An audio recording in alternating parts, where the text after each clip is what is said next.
Okay, this is the situation at the end of the first turn on the first day. Um, Before I talk you through what's been going on, I'll mention a few things that will help you learn the game and play it as well. Now, the first thing I would comment on is there's a set of videos called Saipan the Bloody Rock by Play More Games. Now, they don't teach you the rules as such, but if you follow his extensive playthrough, you can clarify the rules in your own head. So I definitely recommend that. There doesn't seem to be any videos on YouTube that specifically address the rules. That's something I may do as I'm going through this. There's quite a lot of resources on Board Game Geek.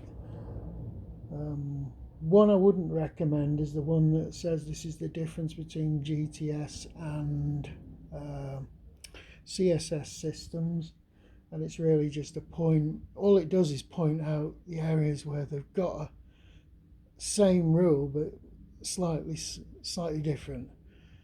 That's great as far as it goes, but CSS has a lot of rules that GTS doesn't. And if you're just going to try and follow it using that little crib sheet, that's not a good idea. The best thing to do is get yourself familiar with CSS and forget GTS. Don't assume anything. Other things I've looked at, there's an expanded sequence of play which is on the back of, it's in the main manual, it's on the back of the scenario book, so I've just printed and laminated it for just ease of use. I found these one little things on the Tinian Board Game Geek site, and they just give you little sort of tips for how things work. They're very useful. It saves rooting through the rule book a lot of the time. Another thing we've got off Board Game Geek is this little chart here that sort of visually tells you how line of sight works. I haven't really had much chance to use that yet, but we shall see.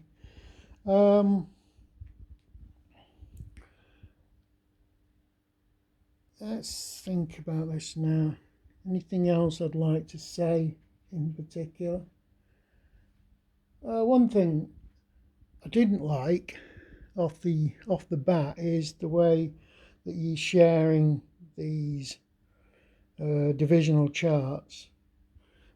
Now remember, something that's considered a division in game terms isn't the same as it actually being a division. That 1st Marine Brigade is treated as a division for rules purposes, as is the 48th Mixed Brigade over here. I don't like the fact that you're sharing sheets. There's more markers than there are with GTS. There's actually 4 instead of 2, and it's just messy. I would prefer it if each division had its own sheet like it does in GTS. Anyone who's noticed that I've clipped these, I don't often clip counters in games because it's a bit of a tedious job. This one was clippable. There's just enough counters to allow you to do it, in my humble opinion anyway. The reason I've done it is they don't punch very well, these ones. There's lots of nibs or nubs, whatever you want to call them. So they tend to look a bit messy, and if you're going to tidy up all them nibs and nubs, you might as well clip them.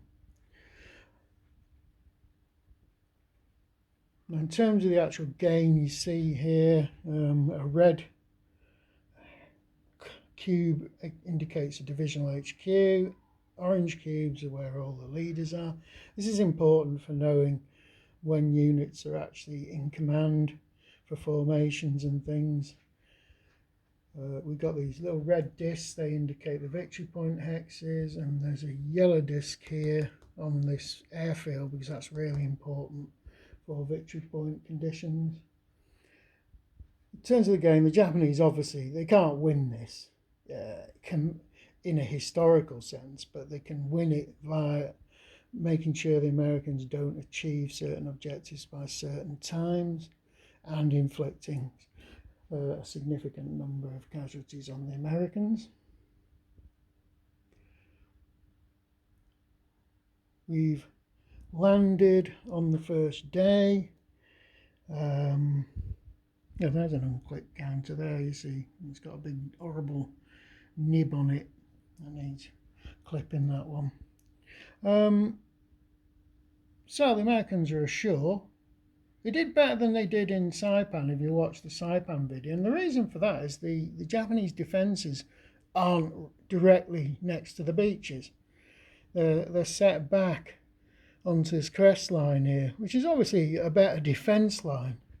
This is going to take a lot of American effort to shift people off that defence line, but it allows the Americans to get not a substantial foothold, but a decent foothold on the first turn. You've got the same sort of thing happening here. There weren't any great problems with the landings, mainly because you weren't landing directly into fire zones like the Saipan game that I've seen a playthrough for.